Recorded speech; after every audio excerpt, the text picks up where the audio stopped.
use your initiative as well.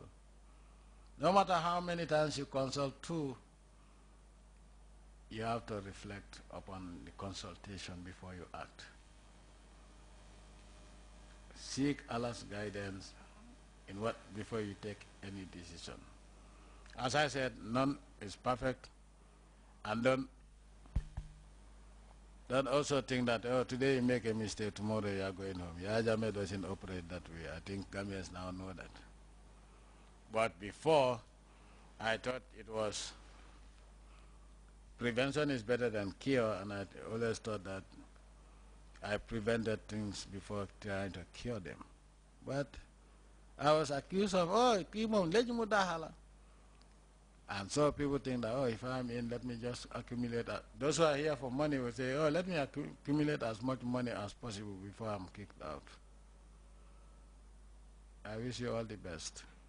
Know that Allah put you in where you are, Allah will decide what happens, not Yahya Jammeh.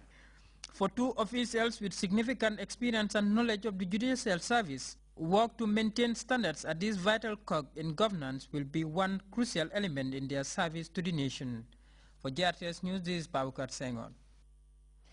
Foreign diplomats in the country have joined officials in the commemoration of the 50th anniversary of the OAU, now African Union, at the July 22nd Square in Banjul, a day recalling the struggles and renaissance of the continent towards greater political and economic integration. Ibrahim Majata reports that liberation from colonialism and external domination added significance to the observance of the day. Hindering the cause of the continental union, and Africa certainly has much to recall and celebrate.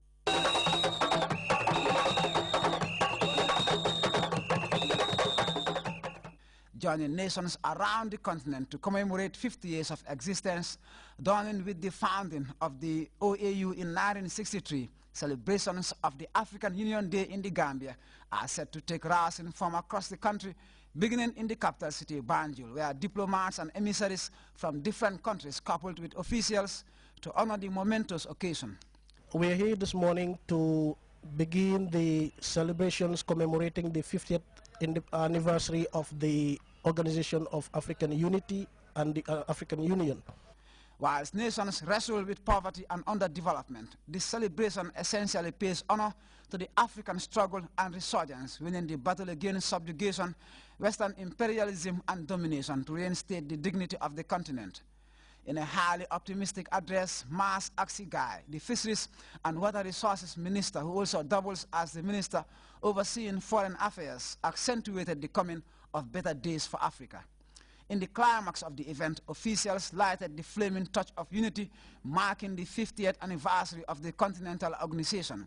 A colorful parade was subsequently conducted to deliver the flaming torch, set to travel through every region around the country in the coming days to the next metropolis. Commemorations will continue in the Kanifing municipality, passing on to the West Coast region. The present Union of African Nations may not be what the founding fathers envisaged, and Africa could still be suffering from the woes of external dominance.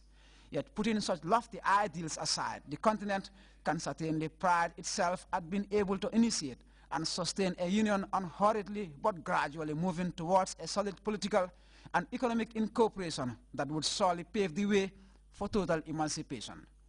Ibrahim Ajata, GRTS. He may be physically challenged, but that would not deter him from doing what many able-bodied youth would shy away from. Sehu Sanyang, a one-time active member of the Association of Gambian Sailors, recently put smiles on the faces of the people of Ndemban when he harvested his artificial fish pond in the West Coast region settlement, putting behind him the agony of a stroke he suffered few years ago. Famara Fofana picks up the rest of that story.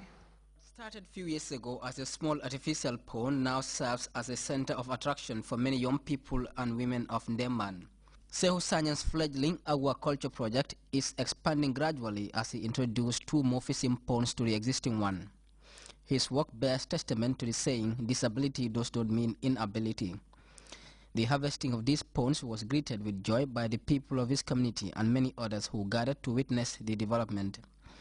Abdul Sanyang, the executive secretary of the Association of Gambian Sailors, recalled those productive years Sehu had with them before his fate was sealed by a stroke. In year 2002, Sehu moved to IFC as a purchasing manager. To attain his objective, he needed support. He knocked on a lot of doors asking for support and help until finally he wrote to the President, His Excellency, Sir Professor Dr. Alhaji Yaya Ejije Jame, who in his kind-heartedness assisted Sehu with some money which he used to build 4 additional ponds. Having completed the research they were conducting on the ground, Abdullah Mboj, head of fisheries at Nari, expressed their willingness to work with Sehu and his community on means of transforming his enterprise into a more productive one. And finally, identify areas that are of research interest to him and to us as well.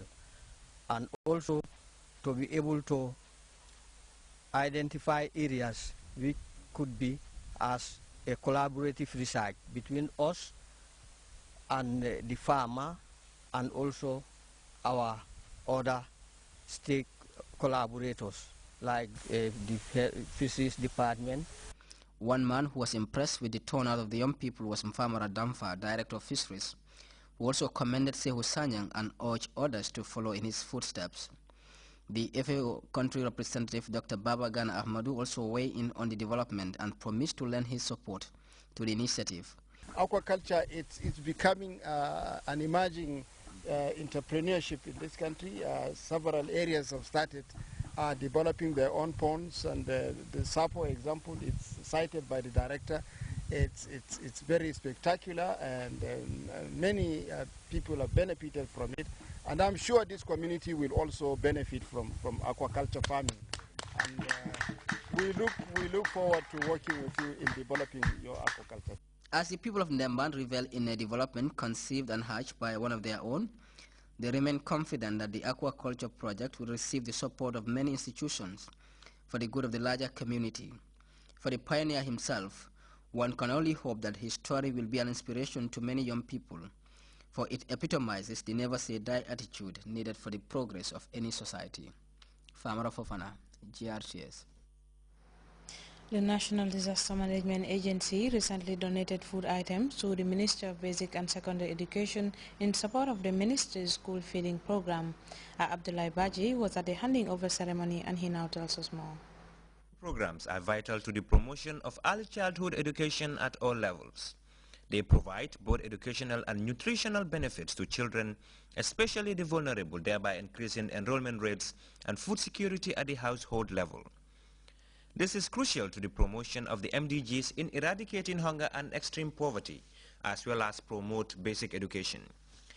The National Disaster Management Agency recently donated food items which include 350 bags of flour, 250 boxes of powdered milk, and 294 20-liter gallons of palm oil to the Ministry of Basic and Secondary Education to complement its school feeding program across the country. The presentation ceremony, which was held at the NDMA store, attracted NDMA officials as well as personnel from the Ministry of Basic and Secondary Education.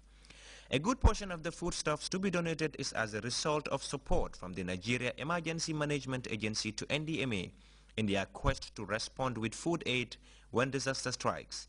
The food items are projected to immensely aid the school feeding program of the Ministry of Basic and Secondary Education. The materials are among several items received from NEMA, that's the National Emergency Management Agency of Nigeria. This came as a result of a bilateral relationship that existed between the National Disaster Management Agency, NDMA Gambia, and that of Nigeria. The move taken by the National Disaster Management Agency was hailed by the Ministry of Basic and Secondary Education, saying the donated food items would be given to 3 schools in Region 1, while thanking the President of the Republic and NDMA for the intervention.